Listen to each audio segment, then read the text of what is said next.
This is A's Cast Live, your comprehensive look at the Athletics. Leaping at the wall, it's gone! A towering drive into center field by Rooker. And 29 other MLB clubs. A judgy blast. All rise. Here comes the judge. Swung on, hit high, hit deep to right, away back into the second deck. Bobby Witt Jr. becomes the first shortstop in Major League history to have two 30-30 seasons. Shohei Ohtani starts the 50-50 club. Join us as we take you inside the baseball universe, from humidors to walk-off dingers to Hall of Fame talk. We have you covered. Spend your afternoon with us, only on A's Cast Live. Here's Chris Townsend.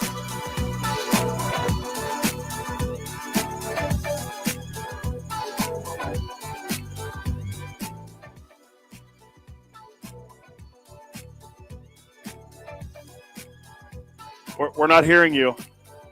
I don't know if it's the microphone you're trying to use, but we're not hearing you. Yes, it is A's Cast Live. Commander Cody here with Chris Townsend. Yes, if you saw the beginning of the show, if you're watching on YouTube, I am at Fenway Park here in Boston as the A's are taking on the Red Sox, game one of a 3-game set. The A's coming off a sweep of the Cincinnati Reds at the ballpark in West Sacramento, and they're looking to win their 5th straight game tonight as the A's will send Jeffrey Springs on the mound against Connolly Early of the Boston Red Sox. So we have a star-studded show for you today. We'll play 2 of our interviews from the... Hello.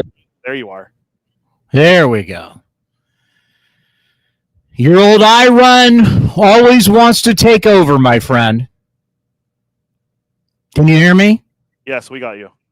All right. Good afternoon, everybody. Welcome to a special edition of A's Cast Live, as Commander Cody is at Fenway Park. As he said, it's going to be pretty cool. We're going to get the sights and sounds with Cody being there. It's also Hall of Fame week. We had an unbelievable weekend. Like, one of the best weekends, I think, of my career. I think the same for you, Cody. Everything that we got to do at the brunch with all the different guys that we got to interview. So all week long, you're going to hear from guys going into the Hall of Fame, and you're going to hear from the biggest names in the history of our organization: Mark McGwire, Jose Canseco, Tony La Russa. We're going to play them all this week. It's going to be Hall of Fame week. It's going to be spectacular. How is Fenway Park? Fenway's great. Here, I'll put the live shot up again of it. There's the here, I'll ISO it. There's the live shot right now as we're looking down. That's Fenway Park right now, as they say here in Boston. As the Red Sox are taking some BP, but it's awesome. I actually came here on Sunday for Sunday Night Baseball. Yes, I saw Yankees Red Sox in person Sunday Night Baseball. That was a really cool thing to experience. Kind of a last minute thing. We got here Sunday, and my wife and I was like, hey, it's Sunday Night Baseball. We can go see Yankees Red Sox for the first time. We should do it. And we did. So it was a cool experience. But Fenway, I haven't got a chance to do a lot of exploring yet. Like, from the press box, I've been from where I'm working in to the radio booth where Johnny and Chris Caray are. But I'll be here tomorrow too. So I'm looking forward to seeing more of Fenway. But seeing the actual part of the park, like as a fan, it was spectacular. It was everything I thought it would be and more. Yeah, the cool thing is actually, I always felt, is outside. Like, you need to go outside before the game, because it really, it's like you go back into what would be like the 30s, the 40s, the 50s, watching people walk to the ballpark, because there's really no parking around there.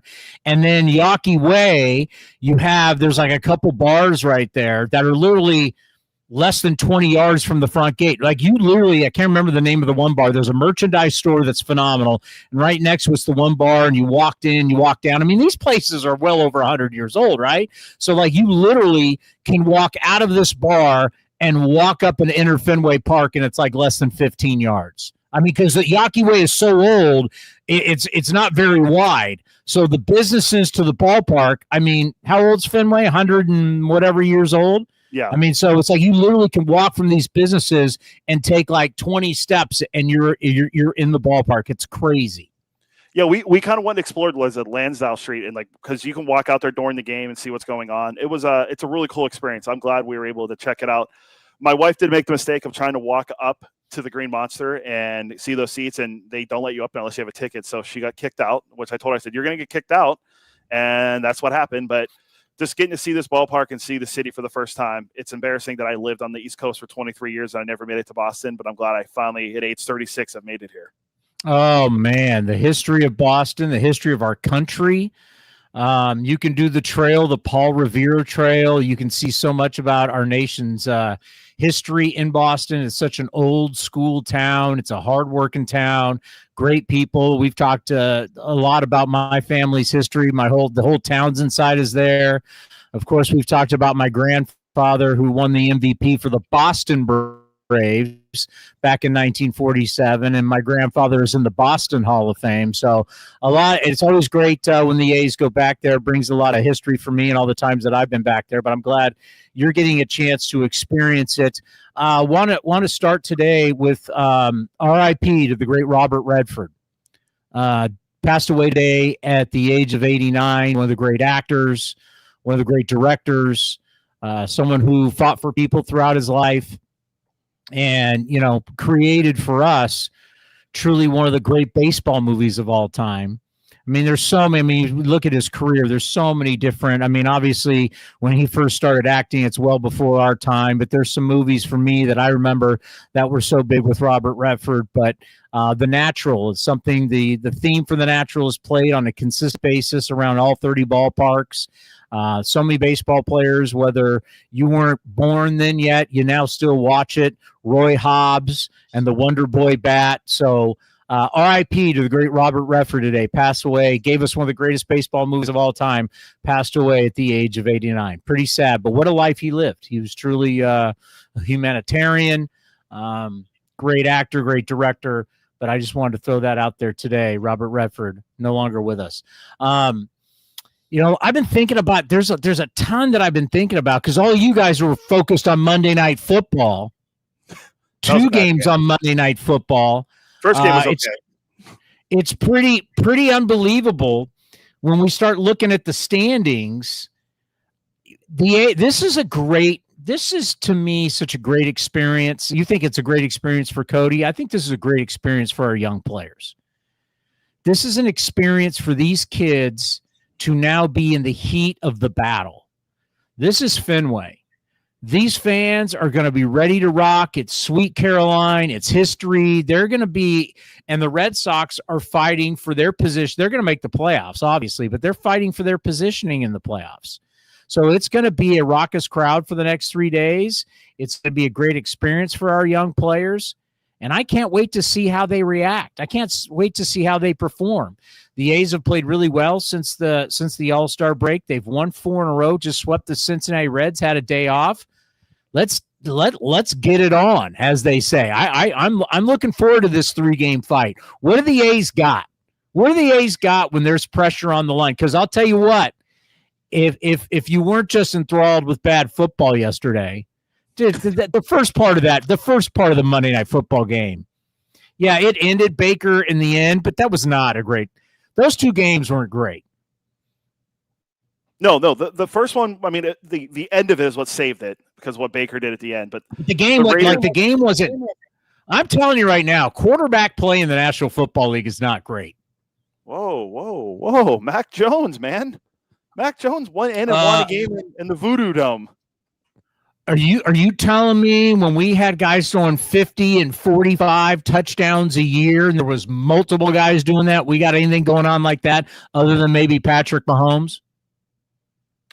Yeah, I mean, even Mahomes doesn't look great right now, but yeah, I mean, we used to have guys not that long ago throwing 50 touchdowns and they were breaking records and they were doing unbelievable things. We had incredible duels.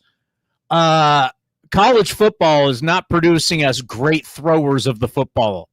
I mean, you watching Sunday and Monday, you're like, we're still starting Geno Smith with the Raiders. You see that performance yesterday? He has 5 picks in 2 years? Tom Brady's an all-time great. So is Peyton Manning, but Drew Brees. I mean, you can go through the history of football. You'd always have great duels. You could have like Jim Kelly versus Warren Moon. I mean, everybody could throw the football, it seemed like. Nowadays, I'm not so sure. But you notice today, if you've been following baseball, there's a lot of urgency. Like, how about the D-backs are still in this thing?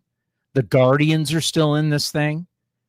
Think about that. Think of our guy, Torey Lovello.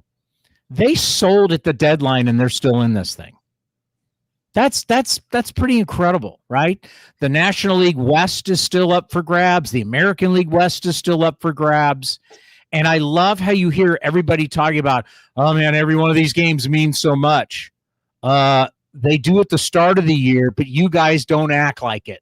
So now you guys are all in must-win mode, when if you would have won more in the early part of the year instead of saying it was early, you wouldn't be in panic mode right now. Season would be that's why I love this time of the year, because all of a sudden the word I love the most, urgency. We start to see urgency, and people are talking about urgency. Do you realize Terry Francona had a meeting after we swept the Reds? They had a meeting after their game. Hey, we're still in this thing, guys. And they won yesterday, and they had a big offensive output. But yeah, team.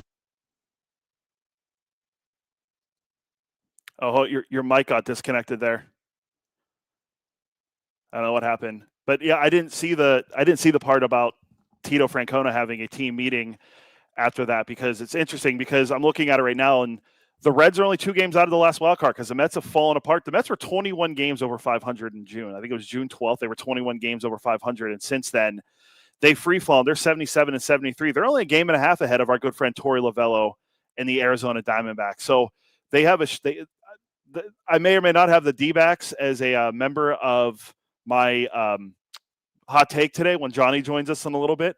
But I think what the Diamondbacks are able to do so far with trading off everyone like Naylor and Gino Suarez, who both are with Seattle, they're still in it, and it's because their pitching's gotten better. Zach Allen's looked better. So kudos to Terry and to Torey, what he's been able to do. But they're 2 games back. They're a game and a half back. The Reds are 2 games back, and the Giants are 2 games back in the NL wildcard picture. So it's going to be really interesting the last 12, 13, 14 games this season.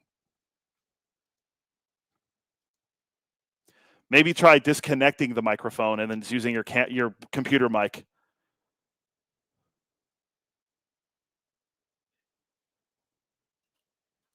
It says you're muted on your end. Now he's just completely gone. So I don't know what happened there. So as I said, we are at Fenway Park, or I'm at Fenway Park. This is Cody Elias, the commander here at Fenway Park. The A's are getting ready to play the Red Sox around 3:45 Pacific. That's 6:45 for anyone listening on the East Coast where I'm at. So it's cool to be back here at home, home-ish for me, as the A's will play the Pirates on Friday. But earlier this week, as we try to get Towny back, earlier this week on Saturday, we got to go to the A's Hall of Fame brunch. So we got to see a lot of the who's in A's history. Mark McGwire was there, who you'll hear later today, Jose Canseco, Tony La Russa. But the big 3 went into the Hall of Fame. And a guy that we're going to play here first for you was one of the guys that, for the big 3, a big lefty out of Michigan State, 2-time All-Star. I mean, the complete games he threw for the Athletics. His career was ended short because of an injury. But it was unfortunate, but it was really cool for us to get a chance to catch up with Mark Mulder. And here's Towny's interview with Mark Mulder earlier this week at the A's Hall of Fame brunch on Saturday. We're with new A's Hall of Famer Mark Mulder here at the brunch before all the festivities. It's been a while. How are you? And congratulations. Thank you. I appreciate it. Doing great. Busy with kids and those type of things. How awesome is it that kids are going to be here? The whole family is going to be here to see this? Well, yeah, and that's the one thing is, my kids, I met my wife kind of 2 weeks after I got traded from the A's.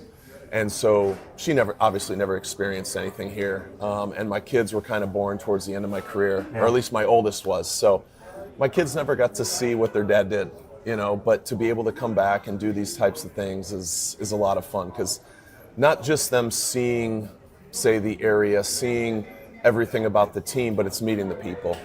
A lot of the relationships that I've made here, I was a kid. I grew up here. I really did. I grew up with the A's. I mean, I was very young, and immature and things like that. And for my kids to meet a lot of the people that help me with that is very important. Yeah, you've talked about how your kids have gone on YouTube to watch some of your outings. Yeah, exactly. They watch like, Dad, why is it so fuzzy? I'm like, well, it was a while ago, buddy. And it's amazing how just that time there's not like full games. I mean, there is, but it's harder to find for them if they try to watch some stuff. And if my kids pull something up, they're like, you didn't do very good in that game. I'm like, yeah, those games happen. Yeah. Well, I mean, you think now back to the Big Three and what you guys meant to each other, what you meant to baseball at the time. I don't think you guys really realized that. No, not at the time. That early 2000s, all of those A's teams, and I'm not speaking just for the three of us pitchers, but for our teams in general, I have more people when I'm traveling, when I'm playing in golf stuff, whatever it is, I have more people say that we were always pulling for you guys. Yeah. For whatever reason, maybe it was the small market, maybe it was the young team, people liked us, and I think at that time with where baseball was and how much it was on ESPN and how much it was just it was watched. A lot of people watched, and our team, for whatever reason, we were liked by a lot of people around the country. And your style, I was coming right at you. We're not going to be here all day. Yeah. I mean, you were coming right at people. I wish we had more of you. Well, you look at it now, the pace of the games. I mean, yes, there's a clock. I wouldn't have cared about a clock because I had an internal clock that I tried to pitch as quickly as I could in some sort of way, but the game's changed to where the contact, I used to literally try to throw 3 pitches and get 3 outs. I might have given up a few hits, but then that next pitch I was trying to get a contact, get a double play. A handful of times it worked, but I don't think I could have succeeded the way it is now. Strikeouts, trying to strike everybody out, pitching up in the zone. That's not how, that wouldn't have, Hudson, Tim and I were talking about it last night at dinner. That would have been really hard for us, because we lived at the bottom of the zone. So, just that tempo, both of us, pitching, trying to, keep the pitch count down, go deep in the game. It's not how it is now. To join this fraternity, when you think about when Raleigh Fingers walks in today, and you think about the Hall of Famers, and then there's Mark McGwire, and there's Dave Stewart, what's it going to be like for you knowing that you're joining this? I think more than anything, the word that keeps coming to me is grateful. And I'm grateful for the opportunity to play with an organization like this.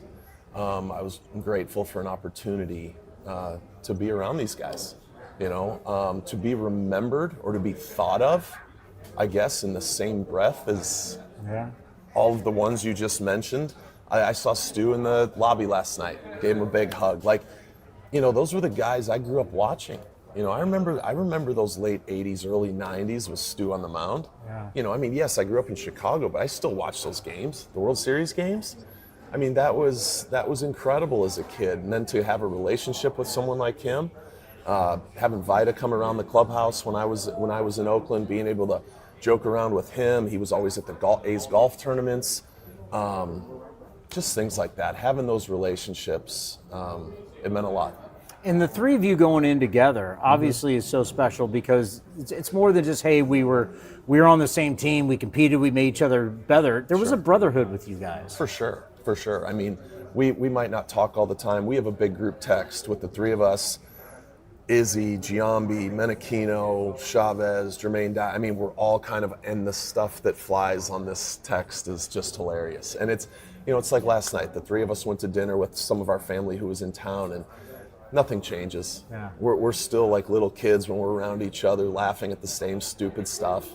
And it's you don't have to see them every month. You don't have to talk to them every day. We might go 6 months without saying a word to each other, and nothing changes. Oh, that's so special, man. And we were just talking to Tim Hudson about this. You look at that era. Yes, you would have liked to have won more, but you were playing against super teams. It was such an interesting era that you played in. It was. You look at it. A couple of the the Yankees and the Red Sox. You're losing to some pretty special teams. Could and should we have possibly still beat them? Yeah, but I'll say this. The one thing that I realized when I got traded to St. Louis was not having that that veteran playoff experience was eye-opening to me when I went to St. Louis. And my first year in St. Louis, we went to the playoffs, and the vibe and the demeanor of that team with Roland, with Pujols, with Edmonds, Chris Carpenter, guys, Matt Morris, guys who had already succeeded in the playoffs and won series. We went into the Padres in the division series my first year, and it was like, all right, let's go sweep these guys and move on. And we did. And it was kind of baffling to me because that was not the vibe we had in our clubhouse with the A's. Not that we weren't confident, it was just different. And that's where having that playoff experience and having those veteran guys who have been there and succeeded was something we didn't have. And that might have been just kind of seemed like the one missing thing that we maybe needed. Now, you leave baseball, and then it becomes golf. Yeah. Is that what scratches the itch for you? Yeah, it's what keeps me sane, I guess you could say. You know, my wife and I are plenty busy with kids stuff, but I need that. I'm such a competitive person that if I don't get to compete in something, I kind of go a little crazy. So when my career ended early, I just started Googling amateur golf tournaments because I needed to do something. I didn't care if I won or lost. I just wanted to go play in something. Yeah. I wasn't going to go do some men's softball league. I wasn't going to do some baseball league. It was just I wanted to compete and I wanted to challenge myself and I wanted to do something a little bit different. And golf kind of became that little bit of a love for me and allowed me to compete. And then I started playing in a few more things and having a little bit of success, and it just became a lot of fun. You know? Now, as your kids get older, are you going to think about maybe doing a little more media again? I don't know. I mean, we still have 5 years till our youngest would be off to college. And they're all competitive like you. Yeah, they're all doing kind of their own thing. So I think it just kind of depends. I don't know. It might be hard for me to jump back into that just because I knew what it took when I was doing ESPN, when I was doing the A's broadcast at times, trying to keep up with that kind of stuff. It was incredibly difficult with little kids, and I almost feel like if I even fast forward 5 years from now, I might not know a single person who's on a single team, you know, because I don't watch it. I might turn it on if we're doing something around the house. I might have a game on or something, but I just don't have time to sit and watch it like I used to. Well, you're an A's Hall of Famer now. This is going to be the whole day, whether it's going to be the brunch or it's going to be in front of all the fans. Congratulations. Thank Enjoy you. every minute with the family. I appreciate that. The great Mark Mulder right here on A's Cast. So that was Towny's interview that we did over the weekend at the A's Hall of Fame brunch with new A's Hall of Famer Mark Mulder, who went in with Barry Zito, Tim Hudson, and Monty Moore on Saturday at the ballpark in West Sacramento. Later on the show, around 2:15 Pacific, we'll play our interview with Mark McGwire, which was awesome. The last time we talked to Mark McGwire was in 2019, so it'd be cool to catch up with Big Mac. And I think we have Towny back. Let's see. How's that? There we go. All right. I mean, you're there. That's all that matters. I am back. No, yeah, it's a very special time, right? And you really start to realize how great the organization is, how great the players, you know, when you start looking at Bert Campaneris and Raleigh Fingers and, you know, Dave Stewart and Carney and Terry and Tony La Russa, and here comes Mark McGwire, Jose Canseco. It's just, it's a celebration every single year. You know, too bad Dennis Eckersley couldn't be there, but it's a celebration every year that I think we really need to highlight. And it's very special for these guys to get in. And Hudson, Mulder, and Zito, you know, I think, who was it? Might have been Jessica Kleinschmidt when we were doing the post game together on Sunday. It's like, if you're of a certain age, those are your guys. Giambi, Tejada, Chavez, the big three. Those are your, you know, the Hatterberg and the home run and Moneyball and the book and the movie. Those are your A's. So now these are, you know, it's one thing because, you know, you love your history and you love the guys in the 70s. But this is something special when you see your guys, the guys you rooted for, the guys you truly loved, now get into the Hall of Fame. I think it's really special for a lot of our younger fans. And And it's very cool to see Tim Hudson's family, Zito, Mulder, to see their kids. Because, when the kids are young, you don't know your dad's great. You don't know that kind of stuff. It's that appreciation that the family and your children really can now see, like, wow, my father, because you grow up and, when you get older, your dad's not playing anymore. Most of these guys, by the time they're done, when their kids are teenagers, their dad's just some retired ex-player. They truly get to experience and understand how great their father was. And I thought that was really cool to see, especially, Mark Mulder, we saw his family close, and to get to see his kids, because his kids, weren't around for the best parts of his years, right? And Tim Hudson's kids were really young. Barry Zito's Barry Zito has young kids, and he just had another kid. Their dad to them is a musician. Think about that. You need to realize that your dad, Barry Zito, is a Cy Young Award winner. He was one of the best pitchers of his generation. So I think that is one of the really cool things about this event is watching the kids get to see their father in a whole new light. Like, wow, dad's a pretty big deal. All right, what do we got next? Well, let's pause for 10 seconds for station identification right here on A's Cast.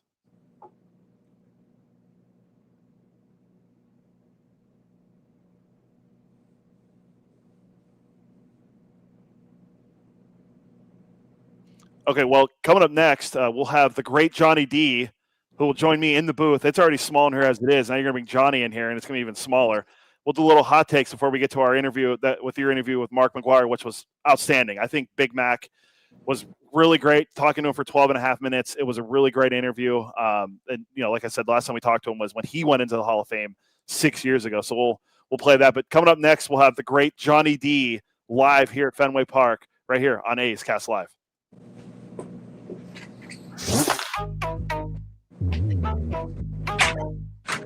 A's left fielder Tyler Soderstrom joined Towny on A's Cast Live and talked about moving from the infield to playing left field. Yeah, the comfortability's there for sure. There's still things that I didn't get to learn in the minor leagues that I kind of got to learn.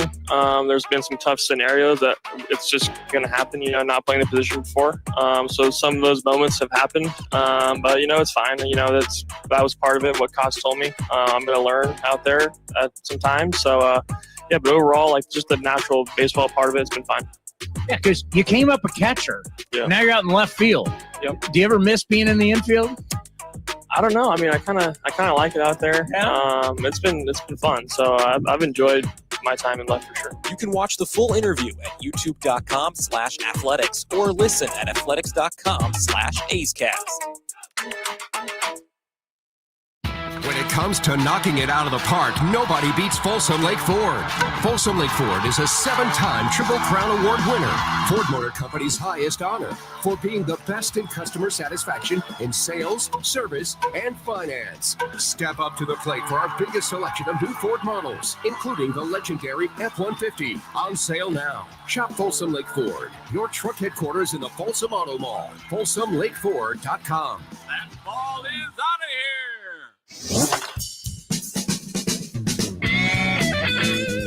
Shea Langoliers joined Chris Townsend on A's Cast Live in West Sacramento to talk about stepping up and becoming a leader for the A's. Maybe towards the end of last year, the end of 2024. Yeah, it's something that just kind of happens. Like all of a sudden, guys start asking you stuff. You used to ask those questions. Yeah. Now those questions are being asked to you, and it's kind of something that just gradually happens, and all of a sudden you're kind of a guy people look up to, and I really noticed that. And we understand when we have players in this situation, and like where you are right now, and the younger guys come up and they start bringing up your name, I start realizing, okay, we're starting to see that transition. Tell us what that's like. It's got to be a pretty cool feeling. Yeah, it is kind of funny. Like you said, it's the questions I was asking when I first came up, and the questions that I'm getting from the younger guys now. And I'm not one to claim to know all the answers and have all the answers. Just be as honest as I can with them, what my experiences were, what I went through, what I thought helped me. And like I said before, everybody's different. Everybody's going to have, a different answer to what their question is. And I just, go off my experience and what I felt made me better, and then they adjust with that. You can watch the full interview at youtube.com/athletics or listen at athletics.com/A's.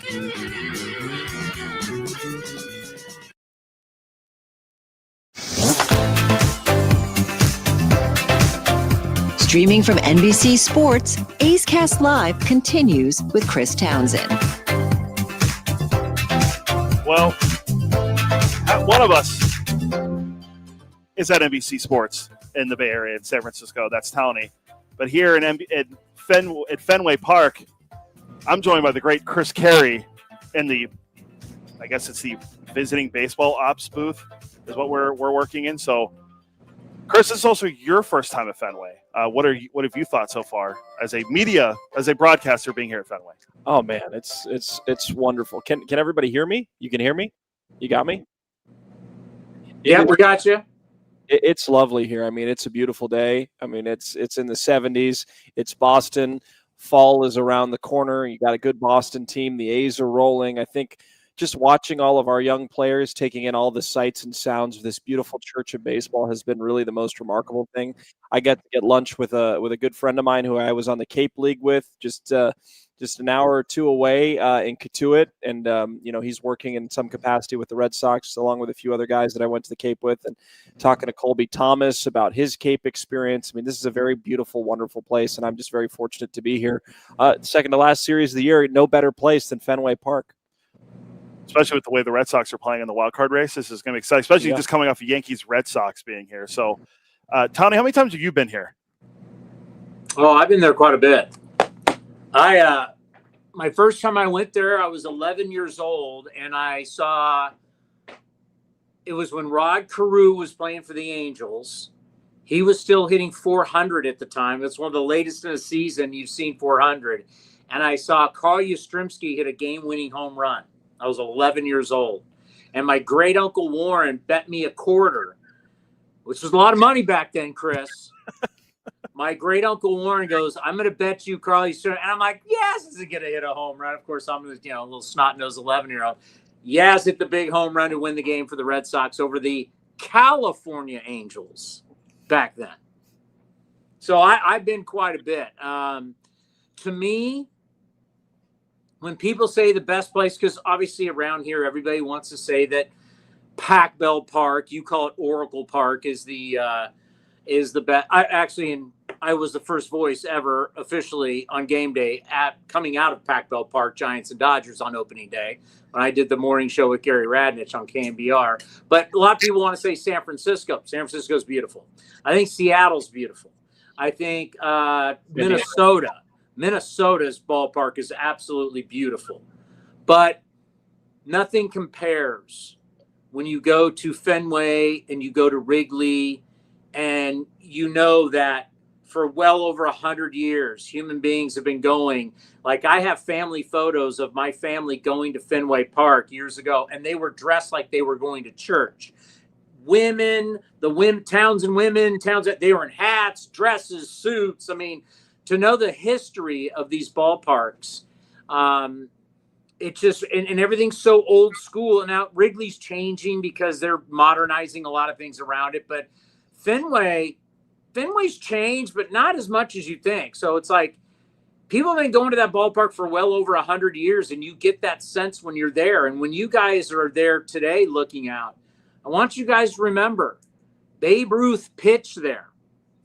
Not only did he hit there, Babe Ruth was one of the top pitchers in baseball there.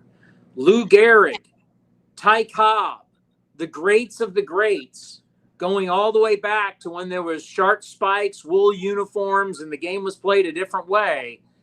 The legends, Ted Williams, Joe DiMaggio, they all roamed that field years and years ago. So the history on that dirt and that grass is unbelievable. Then you got to realize that back in the day, when we got used to the multi-facility ballparks, right?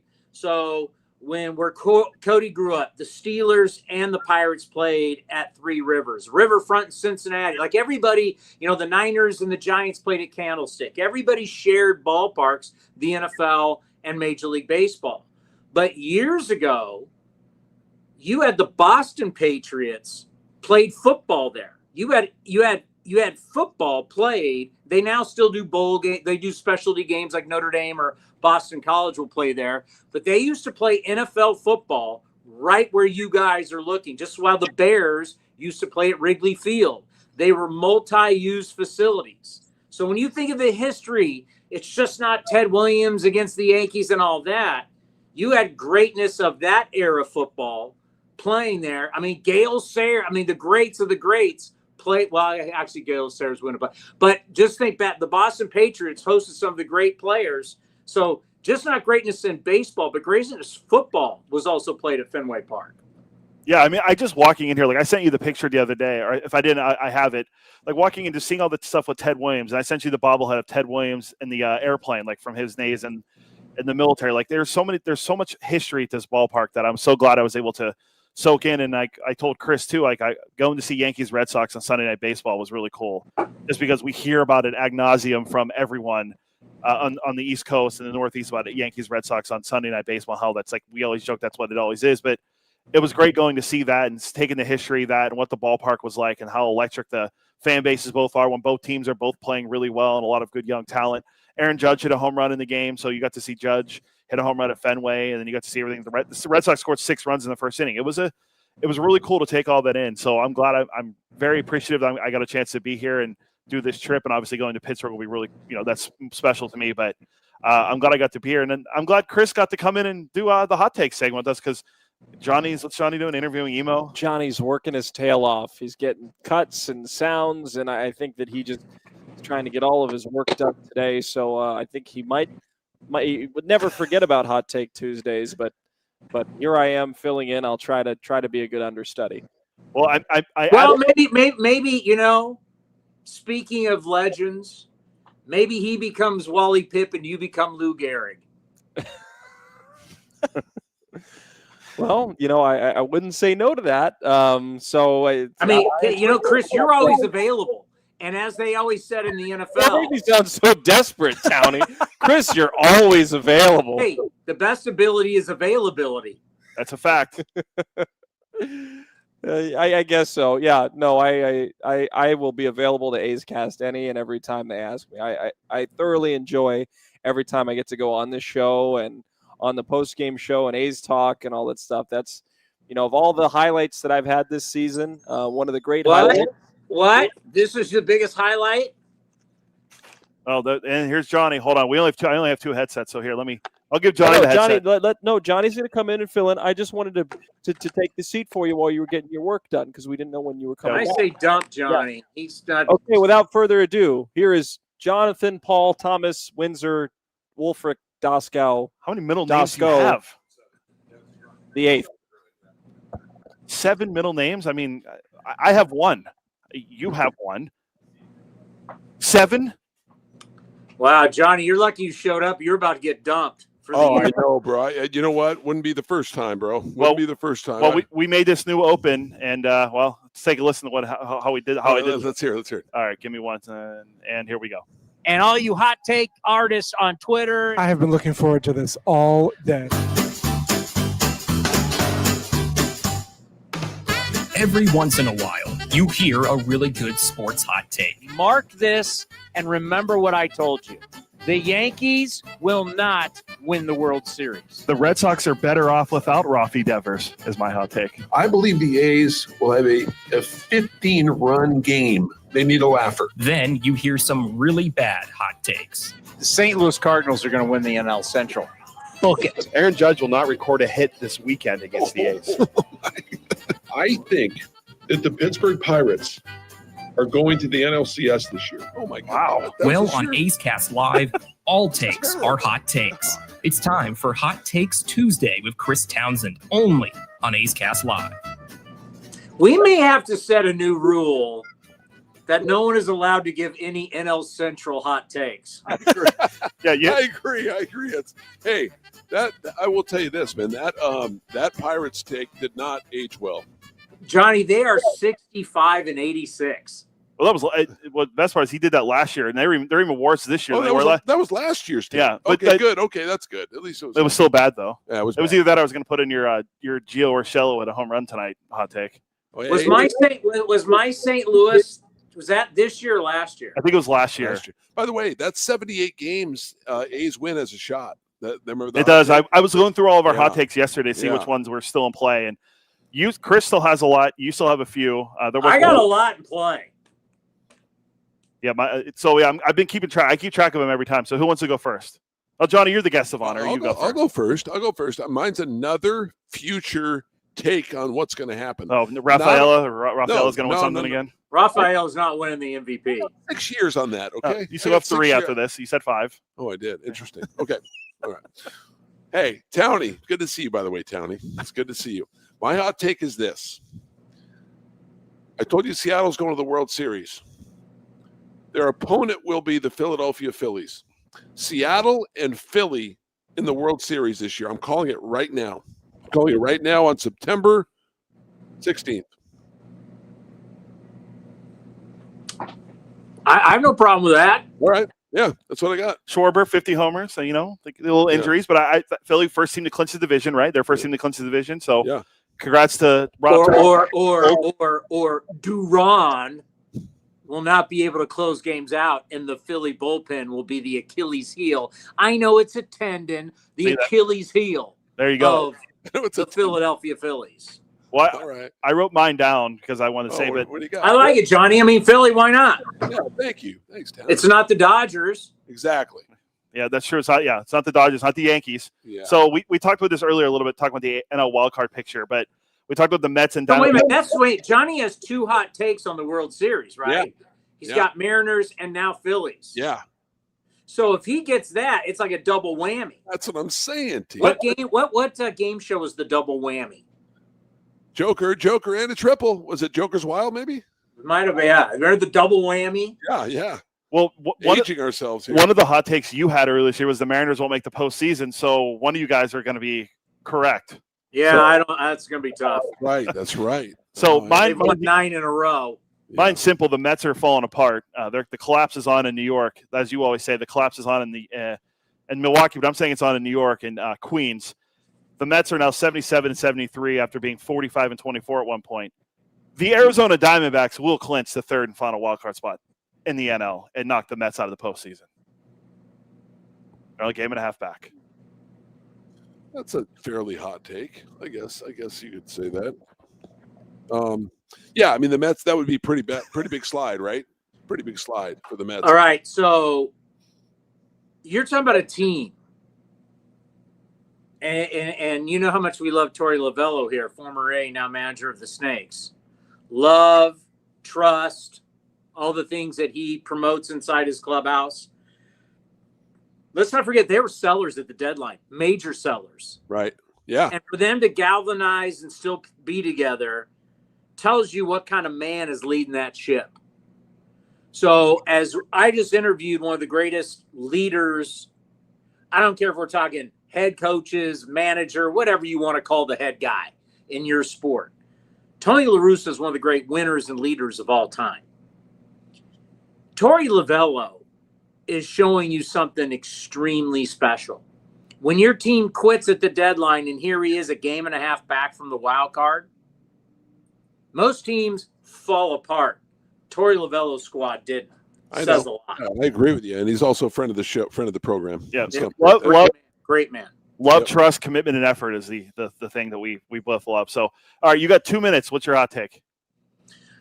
I feel like I'm challenging my great right-handed hitters at Fenway Park. You know, when I think of Jim Rice, Dewey Evans, Don Baylor, his time there, Noma, guys that were great right-handed hitters at Fenway Park. When they got hot, they could put up some incredible numbers. Brent Rooker is hitting .438, 2 doubles, 2 homers over the last 4 games, and now he's going to the Green Monster. I'm predicting in these 3 games, 3 home runs and 2 doubles for Brent Rooker in 3 games at Fenway Park. He's going to go over and through the Green Monster. I like it. I like that take. He's going to tee off on these guys. I love it. That's usually a John ballpark. If there was a ballpark that suited Brent Rooker, this is it.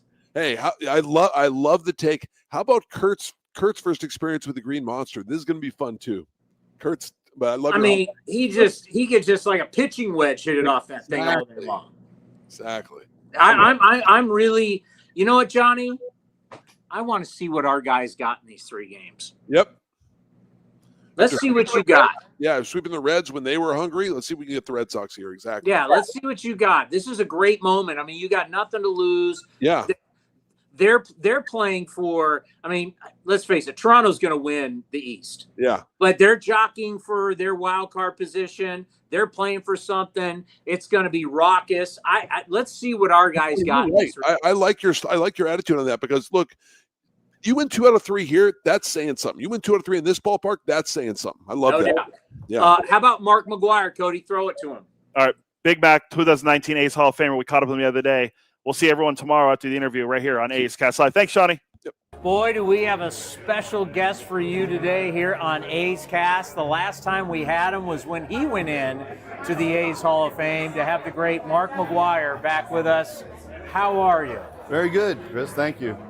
When I think about these times and I see you mingling around and your teammates, when I think of like Dave Stewart and Carney and Terry Steinbach, what's it like to be back? Well, last night was really good.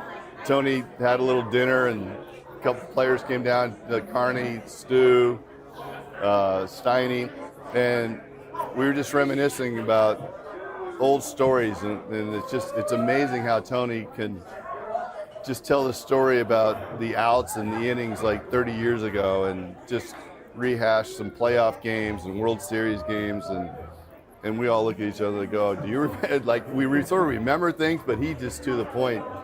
That's why he was the genius he was, and a great manager, Hall of Fame manager. So it's great to get along and sit down and talk to these guys, meet them through this, this little luncheon, and then today, bringing in a few other players, great pitchers too, which I was just telling the story.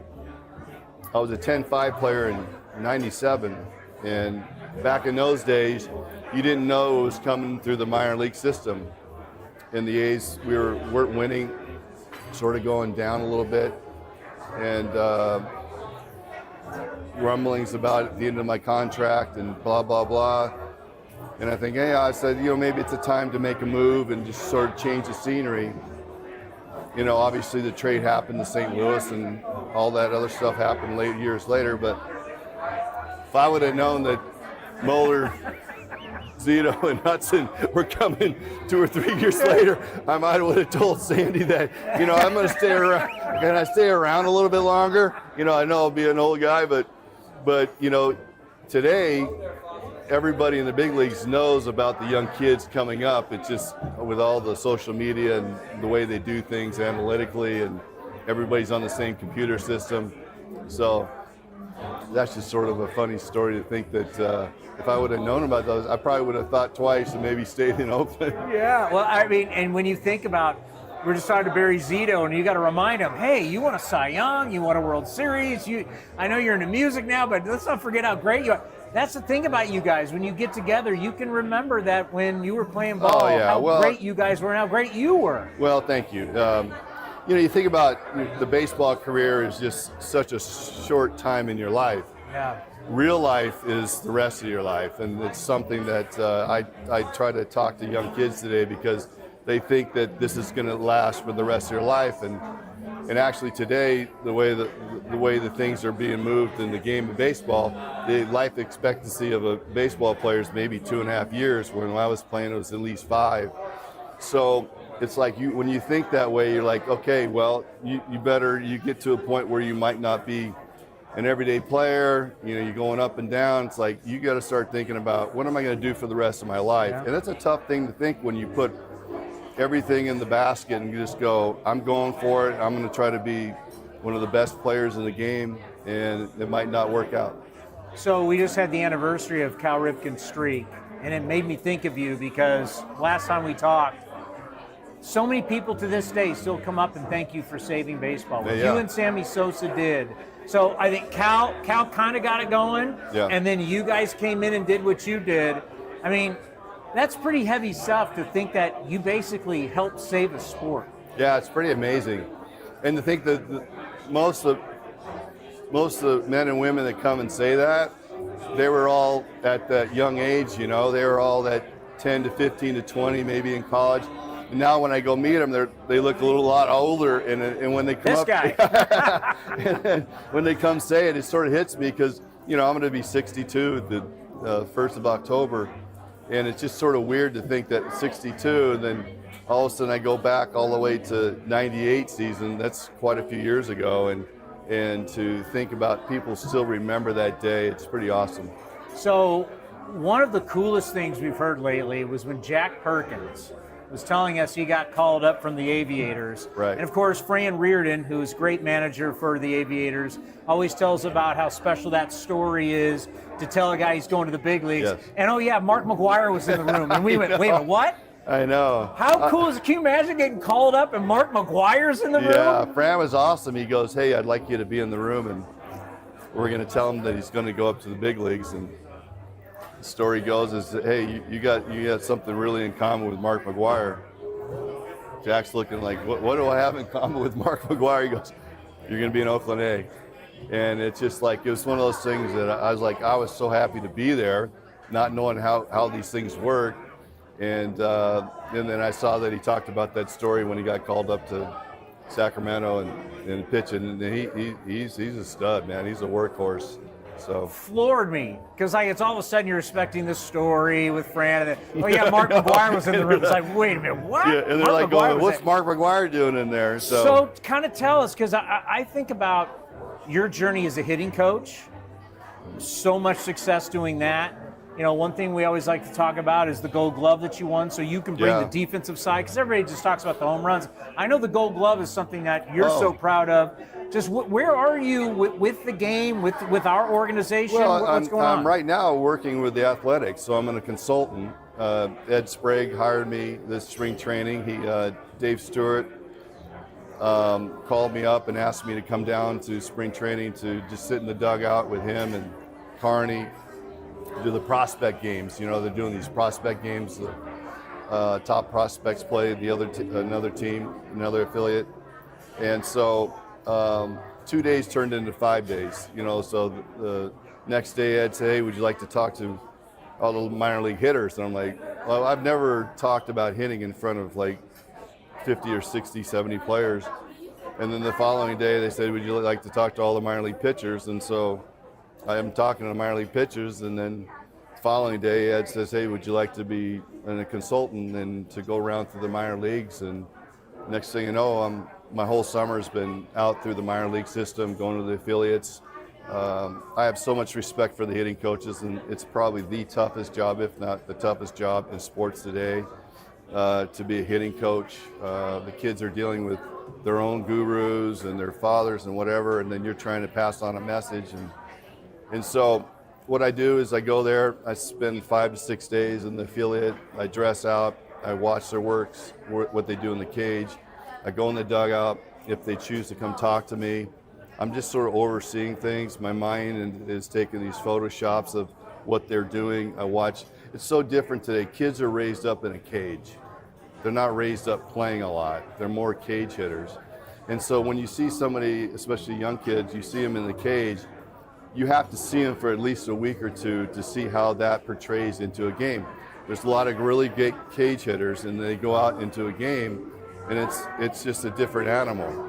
So I start putting those together, and then I go back, I look at all the video, I put things together, I write my reports, I send it into Ed Sprague, and he takes it and does whatever. I usually, the last day that I'm there, I'll meet with the hitting coaches after the last game, and I'll go over with all my notes that I see, what I think these young kids need to start working on.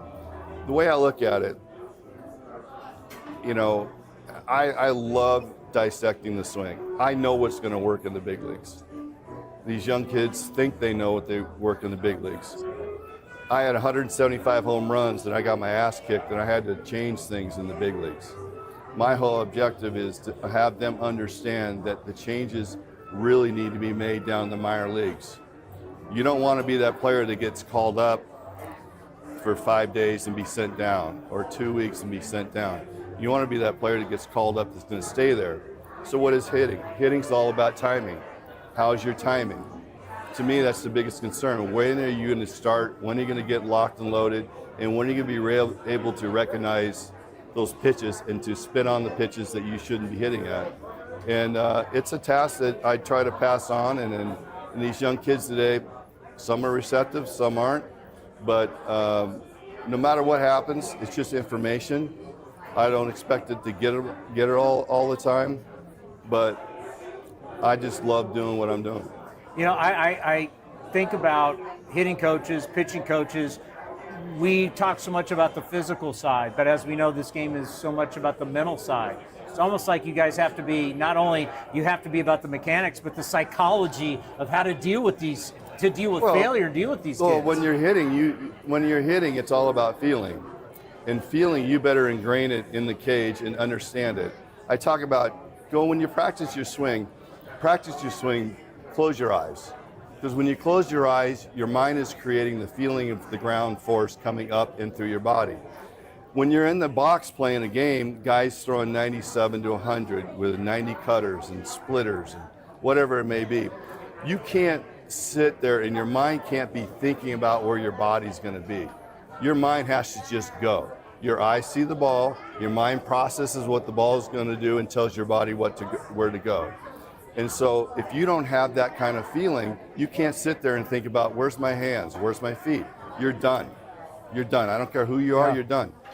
So the thing is, it's a difficult thing. You're going to have to make adjustments, but the biggest thing is creating your feeling and understanding the ground force is your friend. That's what I learned in golf, and we talk about Nick Kurtz all the time. They go, look how strong he is. I'm like, the way he uses the ground for his leverage, that's why he's got so much power. Tell me what sport doesn't use the ground? They all do. If you Hockey, you're even digging into the ice. If you don't use the ground, you're not. The ground is your friend. That's the force of energy. Strength is built from the ground up. If you're on skates and you're not using it, you're going to be very inconsistent. You have so much to give the game. I'm so happy you're back because you have so much to give. Well, that's what we are here for, to pass on knowledge. And I tell the story all the time. It's like, I got my ass kicked. 1991, I got my ass kicked in the big leagues. I was going to the ballpark every year, or every week, every day, wondering if Tony was going to send me out. They never did. And I thank him for that. But I had to make changes. With 175 home runs in the big leagues, I'm telling you, you're going to have to make changes. And the big thing is the understanding the minor league players start making changes now, be open to it, not think that, listen, all us hitting coaches, or at least played the game, we're all speaking the same language. We just say it in different ways. And no matter if I'm passing on or the other hitting coach is passing on, one word, one saying might click and light bulb went off. That's what happened to me in 91. Well, I'll tell you what, I could do this all day, but I know we're going to have brunch, and you got to be with let's do this again. I can't tell you how much I appreciate it. It is an honor. I love talking baseball. Honor to have it. Great to have you in the organization. Thank you. And of course, one of the great A's of all time, the great Mark McGwire. Thank you very much.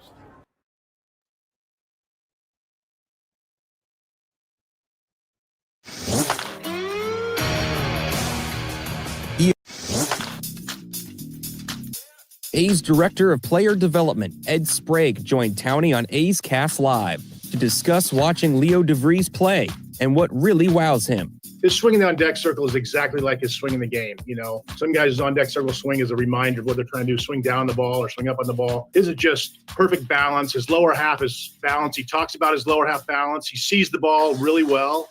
His takes are really good, you know, and that's a good indication of how you're seeing the ball. He takes to the zone. He can check off pitches, and it's very similar from both sides. You know, I mean, I saw him probably a little more from the left than I did the right. Not that I've seen a ton, but it looks good. You know, I joked to David. I said, you may have just traded for Juan Soto, you know, so, you know, I hope that rings out to be true. And I know that's high praise on the kid, but in a small sample size, there was certainly a lot to like. You can watch the full interview at youtube.com/athletics or listen at athletics.com/A'sCast. This has been a presentation of The Athletic.